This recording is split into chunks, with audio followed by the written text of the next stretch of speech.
د ورو سوال کړی دی چې یو سړی د کټ هغه طرف چې هغې ته انسان خپې راځي دا قبلې ته کولی شي او که نه چې کله دا کټ په کمره کې داسې برابرېږي خو مشکل پکې دا راځي چې خپې به دي بیا قبلې ته وي نو دې ټیم کې دا خپې غځول قبلې ته دا جایز دي او که نه الجواب د الله سبحانه وتعالی په نعمتونو کې یو نعمت دا دی چې پیغمبر صلی الله علیه وسلم را لېږلی دا دین یې موږ ته واضح کړی او هره مسله یې بیانه کړې آداب دي په شریعت کې چې هغه د خوب دپاره راغلي لکه یو ادب دا خوی شوی دی چې پیغمبر صلی الله علیه وسلم چې به کله وده کېدو په صحیح بخاري کې دا روایت نو به کم طرف په سملاستو په ښی طرف او حکمت دی کې څه دی هر کار کې د شریعت حکمت هغه دا چې ګس طرف ته زړه دی او چې کله ته د ګس طرف سملی نو دا زړه صحیح او کولاو نشي درځېده څنګه چې په کار دي هغه شان نشي درځېدی او په ښی طرف شي نو زړه بری او دا تاسو به تجربه هم کړي کله نه کله سړی به د ګس طرف باندې سملي نو د سینې داسې درنه درنه غونته کړي او چې د ښی طرف ته شي نو بیا سینې سپکه شي چې زړه بره شي نو بیا به پیغمبر صلی الله علیه وسلم دعا ویم دغه حدیث کې دا دی مشهور دعا اللهم اسلمت نفسي اليك ووجهت وجهي اليك وفوضت امري اليك والجأت ظهري اليك رغبة ورهبة اليك لا ملجأ ولا منجأ منك الا اليك امنت بكتابك الذي انزلت وبنبيك الذي ارسلت دا ډېر غریبانان دي چاته دا دعا نه ده یاد حدیث کې دا چې چا دا دعا ووایي او وده شو او مړ شو مات علی الایمان ایمان سره مړ شو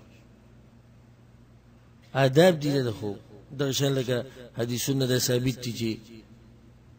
دغه خوب مکروه دی دغه طریقه چې سړی په خېټه باندې سملي دا مکروه ده جایز دی چې په طرف سملي یا سیده سملی بالکل نیر چې ملا دې په طلایي لګېدلي او سینه دې اسمان ته چت دی دا هم جایز دي دا ثابت دي د بعض حدیثونه مسله دا ورور تپوس کوي چې د خپې غځول قبلې ته څنګه دي نو په یو ځای کې په حدیث کې دا ادب نه دی راغلی چې وده کېږي به نو داسې به وده شي چې قبلې ته به دې خپې نه وي دا نه راغلی په یو حدیث کې لا بعض علما دا ادب بیانوي ورسره چې په ښی طرف په وده کېږي مخ به دې قبلې ته وي مخ به دې قبلې ته وي او ته چې کله په کټ کې سملي وګوره یعنې زه چې په کټ کې سملم ښی طرف ته به زه په ښی طرف په سملم په ښی اړخ دا مخ به زما کم طرف ته راځي دکې به دا مخ بیا قبلې ته کې دا بعض علما یو ادب ذکر کوي خو دا ادب په یو ځای کې نه دی راغلی چې قبلې ته به خپې نه غځې دا حدیثونو کې نشته نو دا خبره یې د ساتئ قبلې ته خپې نه غځول دا غوره دی یو ادب دی ومن يعظم شعائر الله فإنها من تقوى القلوب یو سړی په دې نه غځي چې زه ادب او احترام کوم د قبلې او د کعبې ډېره ښه ده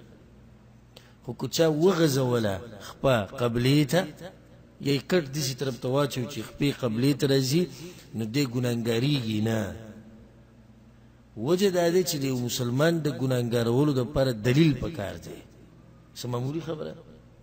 دا خو دې خلکو ته ګپ جوړ کړی پلانې کار د ګناه ده او پلانې روا ده او پلانې ناروا ده او دلیل ورته هېڅ نه یې معلوم خو که زه نن تاسو ته دا ووایم او د بعضو ملګرو به هم دا زړه کېږي چې داسې ووایي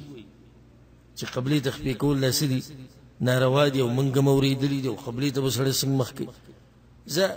زه به د دغو کسانو د خواهشات پوره کړم او دا خبره به زه داسې وکړم او قیامت پر ورځ به الله له څه جواب ورکوم چې الله ماته دا ووایي چې ما په خپلو بندګانو باندې یو پابندي نه وه ایښودې یو خبره مې پرې نه وه لازم کړې تا څنګه هغوی ته وایي چې دا لازم دی نو قبلې ته خپې کول د دې سره څوک نه ګناهګارېږي والله اعلم د هغې نه بعد یو ورور سوال کړی